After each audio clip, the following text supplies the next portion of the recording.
தமிழகத்தில் புகழ்பெற்ற தலப்பாக்கட்டி பிரியாணி தற்போது மற்ற மாநில மக்களையும் கவர்ந்து வருகிறது.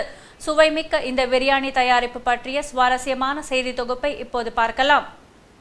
பிரியாணி என்பது அரிசி, மசாலா பொருட்களுடன் முட்டை, ஆடு, கோழி, மீன் அல்லது காய்கறிகள் சேர்த்து சமைக்கும் உணவை குறிக்கும். பொதுவாக பிரியாணி செய்ய பாசுமதி அரிசியை பயன்படுத்துவார்கள்.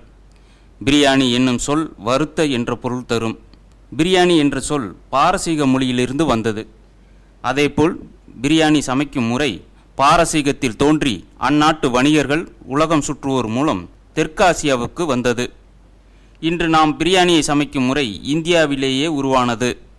தெற்காசியாவில் மட்டுமல்லாது தென்கிழக்கு ஆசியாவிலும் அரபு நாடுகளிலும் மேலை நாடுகளில் வாழும் புலம்பெயர்ந்த தெற்கு ஆசியர்களும் பிரியாணியின் உள்ளூர் வகைகளை விரும்பி சாப்பிடுகிறார்கள்.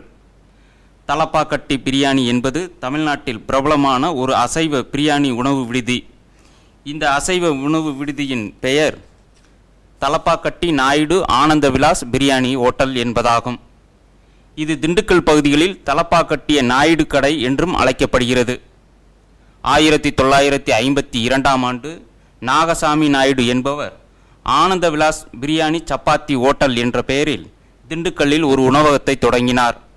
ஆனால் போதிய வருமானம் இல்லாமல் உணவகம் மூடப்பட்டது. உணவகத் தொழில் தோல்வி அடைந்ததற்கான காரணத்தை நாகசாமி தீவிரமாக ஆராய்ந்தார். அவரே அடிக்கடி பிரியாணி செய்து ருசி பார்த்தார். இதில் அவருக்கு திருப்தி ஏற்படவே மீண்டும் 1957ஆம் ஆண்டு அதே பெயரில் உணவகத்தை திறந்தார். சமையல் பணியையும் அவரே செய்தார். அவரே சமைத்து ருசி பார்த்து வாடிக்கையாளர்களுக்கு வழங்கி வந்தார். ஒரு கட்டத்தில் பிரியாணியின் சுவை வாடிக்கையாளர்கள் மத்தியில் மிகுந்த வரவேற்பை பெற அதே செய்முறையை தொடர்ந்து பயன்படுத்த தொடங்கினார்.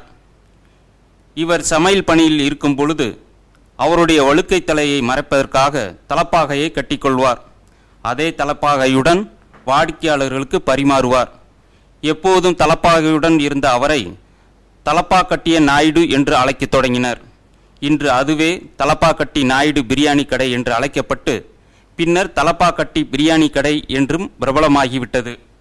தலப்பாக்கட்டி நாகசாமி நாயுடு 1978ஆம் ஆண்டு காலமாகிவிட்ட நிலையில் அவரது மகனான தனபாலன் மற்றும் பேரனான நாகசாமி ஆகியோர் தலப்பாக்கட்டி நாயுடு பிரியாணி ஹோட்டல் என்ற பெயரில் தற்போது நடத்தி வருகிறார்கள். தற்போது திண்டுக்கல் தவிர கோயம்புத்தூர், வத்தலக்குண்டு மற்றும் சென்னை ஆகிய பல இடங்களில் கிளைகள் உள்ளன. சென்னையில் இந்த உணவகம் பிரபலமடைந்துள்ளது. இப்போ நார்த் இந்தியன் ஃபுட் பார்த்தீங்கன்னா it's different compared to south Indian food. நம்ம சவுத் இந்தியன் ஃபுட் எப்படி இருக்குன்னு எல்லாருக்கும் தெரியறதுக்கு தான் மெயினாக இந்த ஈவெண்ட்டே பண்ணுறோம். So since we are having models எல்லா இடத்துலேருந்து வரதுனால this is the best possible platform that we can take. தமிழகத்தின் உணவு என்றாலே இட்லி, சாம்பார், தோசை என்று மற்ற மாநிலத்தில் உள்ளவர்கள் நினைத்து கொண்டிருக்கிறார்கள்.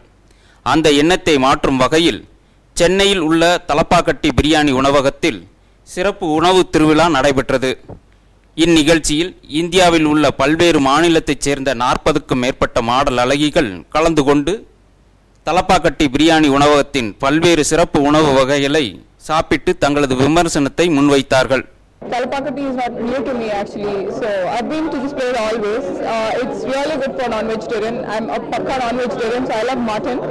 The food is really good. The Bombay food is really different. There are spice, a lot of chaat in it, and this food is again a different kind of cuisine. It's a lot of south touch and a lot of chettinad with it, so it's really nice.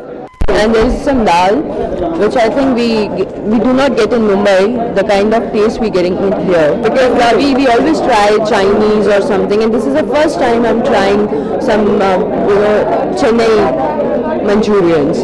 I like Chennai. I've come from Bangalore, so Chennai and Bangalore, obviously there is difference, but I like, the Chennai environment and everything. The people over here are very sweet and helpful.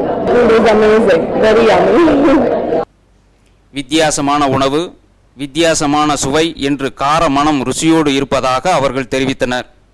தமிழகம் என்றாலே இட்லி, தோசை, சாம்பார் என்று தங்களுடைய எண்ணத்தை மாற்றிவிட்டதாகவும் அவர்கள் கூறினர். மேலும் தங்களுடைய regular உணவு முறையை விட இந்த உணவுகள் முற்றிலும் வித்தியாசமாக இருப்பதாகவும் அவர்கள் தெரிவித்தனர். எங்களோட ஸ்பெஷல் ஐட்டம்ஸ் இருக்குது. அதாவது ஒரு சில ஐட்டம்ஸ் இந்த கட்டபொம்மன் சிக்கன் குழம்பு, Kodaikanal pepper chicken masala, Dindigul chicken masala, chicken இடிச்ச வறுவல், ஸோ இந்த மாதிரி ஒரு சில ஐட்டம்ஸ் இருக்குது. கறி முட்டை, கோலா உருண்டை. ஸோ இந்த ஐட்டம்ஸ் வந்துட்டு ஒரு சில ஐட்டம்ஸ் வந்து வெளியே ரெஸ்டாரண்ட்டில் கிடைக்காத ஐட்டம்ஸ். தலப்பாக்கட்டு பிரியாணியின் செய்முறையும் உணவின் மனமும் வித்தியாசமானது. உணவுக்கு தேவையான மசாலா பொருட்களை இந்த நிறுவனத்தினர் அரைத்தே தயாரிக்கிறார்கள். அதேபோல் சொந்த தோட்டத்தில் உற்பத்தியாகும் காய்கறிகளையே பயன்படுத்துகிறார்கள். இவர்களுடைய உணவு தயாரிப்பில் தேங்காய் பெரும்பாலும் தவிர்க்கப்படுவதாக அவர்கள் தெரிவிக்கின்றனர். மேலும் நள்ளிரவில் சாப்பிட்டாலும் எந்த உடல் உபாதையும் வராது என்று அவர்கள் தெரிவிக்கின்றனர். இதுவே வாடிக்கையாளர்களை கவரும் தாரக மந்திரம் என்றும் நிர்வாகிகள் ஒப்புக்கொள்கின்றனர். இந்த பிராண்ட் வந்து 1957ல் தாத்தா ஆரம்பிச்சிருக்காரு. அது திண்டுக்கல்ல ஆரம்பித்து இப்போ சென்னையில் 16 பிரான்ச்சஸ் வரைக்கும் க்ரோ ஆகிருக்கும்.